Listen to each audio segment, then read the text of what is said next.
అక్కడ తన కన్ను ఒక అమ్మాయి మీద పడుతుంది. ఆ అమ్మాయి తన సిస్టర్ స్పీడ్ ఎంత ఉందని చెక్ చేస్తుంటుంది స్విమ్మింగ్ని.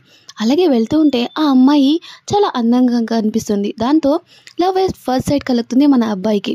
అక్కడ ఉన్న అమ్మాయిల దగ్గరికి వెళ్తాడు. యాక్చువల్లీ అక్కడ ఉన్న వాళ్ళందరికీ కూడా మాటలు రావు, ఇంకా చెవులు వినపడవు. సో దాంతో సైన్ లాంగ్వేజ్తో మాట్లాడుతూ ఉంటాడు. అక్కడ తన డెలివరీ ఇచ్చేశాక స్విమ్మింగ్ పూల్లో ఉన్న అమ్మాయి దగ్గరికి వెళ్ళి మాట్లాడతాడు. ఇప్పుడు టైమర్ పట్టుకొని పరిగెత్తింది కదా, ఆ అమ్మాయి నీకు తెలుసా అని. ఆ అమ్మాయి అంటుంది, నాకు తెలుసు, తను నాకు అక్క అవుతుంది, కాకపోతే నేను తనని బ్రదర్ అని పిలుస్తూ ఉంటాను అని. అయితే ఆ అమ్మాయి పేరేంటి చెప్పగలవా అని అడుగుతాడు. దానికి ఆ అమ్మాయి అంటుంది, ఏంటి పడేయాలని అనుకుంటున్నావా అని. దానికి లేదు లేదు, మేబీ అవునేమో అని అంటాడు. ప్లీజ్ పేరు చెప్పవా అని అడుగుతాడు. దానికి ఆ అమ్మాయి, నా పేరు గయోల్ అండ్ నా అక్క అంటే బ్రదర్ పేరు యూరమ్ అని అంటుంది. దాంతో అతను, చాలా బాగుంది, యాక్చువల్లీ నెంబర్ దొరికితే ఇంకా బాగుంటుంది కదా, నెంబర్ కూడా చెప్తావా అని. దానికి ఆ అమ్మాయి ఏమో, కావాలంటే నువ్వే వెళ్ళి తనని అడుగు అని చెప్పి తను స్విమ్మింగ్ పూల్లోకి వెళ్ళిపోతుంది. అక్కడ నుంచి తను మళ్ళీ రెస్టారెంట్కి వచ్చేస్తాడు. ఈసారి వాళ్ళ అమ్మ మళ్ళీ డెలివరీకి ప్రిపేర్ చేసి ఉంటుంది. కానీ ఒక్క మాట కూడా మాట్లాడకుండా తను ఆ డెలివరీ తీసుకొని బయటికి వచ్చేస్తాడు.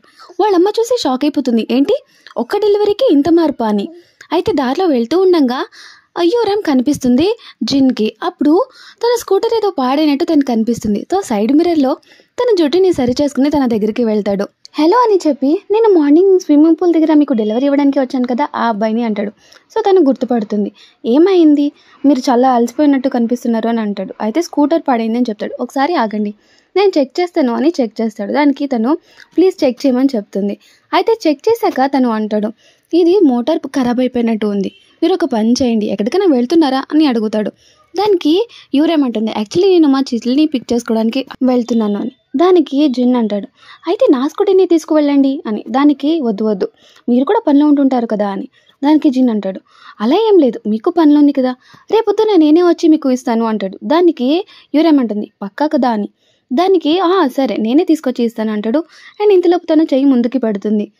హ్యాండ్ షేక్ కోసం అనుకొని తను చైని ముందుకి చెప్పి తన చైని పట్టుకుంటాడు. కాకపోతే తను ఫోన్ నెంబర్ని అడిగి ఉంటుంది.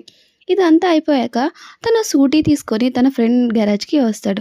తన ఫ్రెండ్కి చెప్తాడు, దీన్ని కొత్తగా చేశాను, నేను రేపు వచ్చి దీన్ని పిక్ చేసుకుంటానని. తన ఫ్రెండ్ పేరు వచ్చి జై. అయితే తను షాక్ అయిపోతాడు, ఇంతవరకు తినని ఇంత సంతోషంగా ఎప్పుడు చూడలేదే, ఏంటి సంగతి అని. ఈలోపు హీరో రేమ్కి మెసేజ్ చేస్తాడు, రేపు ఎక్కడొచ్చి నేను మీకు ఇది ఇవ్వాలి, మీట్ అవుదామని. అయితే వాళ్ళ నాన్న ఈలోపు వచ్చి డెలివరీని ఇచ్చేస్తాడు నెక్స్ట్ చేయడానికి.